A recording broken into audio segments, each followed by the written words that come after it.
আপনাদেরকে ধন্যবাদ জানাই। আপনারা সুশৃঙ্খল ভাবে আপনারা লিফলেট গুলো মানুষের এই যে তারা গিয়ে 31 দফা ঘোষণা করছেন রাষ্ট্র কাঠামো মেরামতের। এই 31 দফা আপনারা এই যে মিটিং করেন চলবে না। এই 31 দফার পরে প্রত্যেকটি ঘরে ঘরে গিয়ে মানুষদেরকে বুঝাতে হবে, কারণ বাংলাদেশের বড় একটি অংশের ভোট কিন্তু মহিলাদেরকে বুঝিয়ে দেবে। আপনারা বুঝাবেন বাংলাদেশ বিএনপিকে ভোট দিলে যদি বিএনপি ক্ষমতা আসে তাহলে কি করবে? মহিলাদের জন্য ফ্যামিলি কার্ড করে দিবে। এই প্রায় 4 কোটি পরিবারের মাধ্যমে এটা পর্যায়ক্রমে দিবে। প্রাথমিক 180 দিন যদি বিএনপি ক্ষমতা আসে 50 লক্ষ পরিবারে ফ্যামিলি কার্ড দেবে। ফ্যামিলি কার্ডের মাধ্যমে রাষ্ট্রীয়ভাবে সরকারি একটা আর্থিক অনুদান দিবে এবং খাদ্য সামগ্রী দিবেন এবং মহিলাদের নিশ্চিত করতে মানে নিশ্চিত হবে তাদের অধিকার। আর আরেকটা বিষয় বুঝাবেন, সভা নিয়ে গরিব যে আছে বড়লোক যে আছে সবাই সমান। গরিব যে চিকিৎসাটা পাবে সেটা কিন্তু 31 দফার ভিতরে আছে।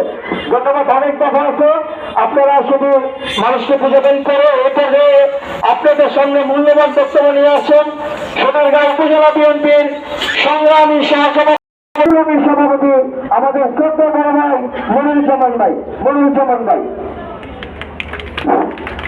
বিসমিল্লাহির রহমানির রহিম।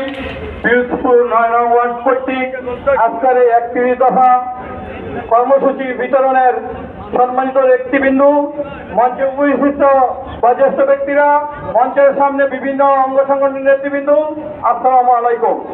আপনারা জানেন বাংলাদেশ জাতীয়তাবাদী দল প্রতিষ্ঠিত করেছিলেন শহীদ রাষ্ট্রপতি জিয়াউর রহমান।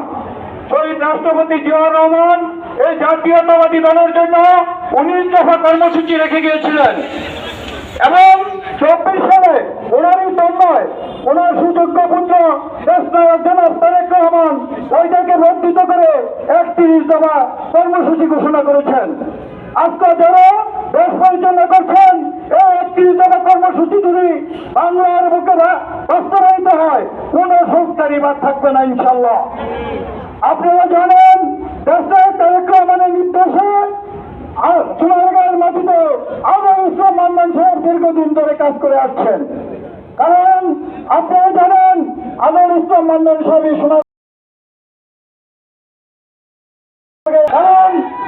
সোনারগাঁয়ের জনগণ কোন ইস্ট ইন্ডিয়া কোম্পানির কাছে সোনারগাঁও ইজারা দিবে না। সোনারগাঁও এখানে কোন সোনারগাঁয়ের মাটিকে বিকৃত করতে চায় তারা আগামী দিনে সোনারগাঁয়ে মির্জাফরের কথায় নাম লিখিত হবে। তাদেরকে চিহ্নিত করে রাখেন, কোন প্রকারে তাদেরকে ছাড় দেওয়া হবে না। আপনারা নির্ভয়ে থাকেন। সোনারগাঁয়ে যে 17 বছর কেন বিএনপি প্রতিষ্ঠিত লগ্ন থেকে জনাব আনোয়ার ইসলাম মান্নান সাহেব সোনারগাঁয়ে নেতৃত্ব দিয়ে আছে। জেল জুলুম মামলা হামলা সবকিছু করে উনি বন্দুকের নলের সামনে বলে নাই যে আমি অন্য কোনো দল করব। সেই নেতা হলো আনোয়ার ইসলাম মান্নান সাহেব। দেশনেত্রী বেগম খালেদা বলেছিল দেশের বাইরে আমার কোনো ঠিকানা নাই, আমার ঠিকানা বাংলাদেশ, আমার শক্তি বাংলাদেশের জনগণ। আমি বলতে চাই আনোয়ার ইসলাম মান্নানের শক্তি সোনারগাঁয়ের জনগণ। সোনারগাঁয়ের জনগণের ধৈর্য আনোয়ার ইসলামের মান্নানের সবসময়। আপনারা ভাবেন যদি আনোয়ার ইসলাম মান্নান সোনারগাঁও থেকে এমপি হয় তাহলে কি কোন নেতা প্রয়োজন হবে কাছে দেখা করতে?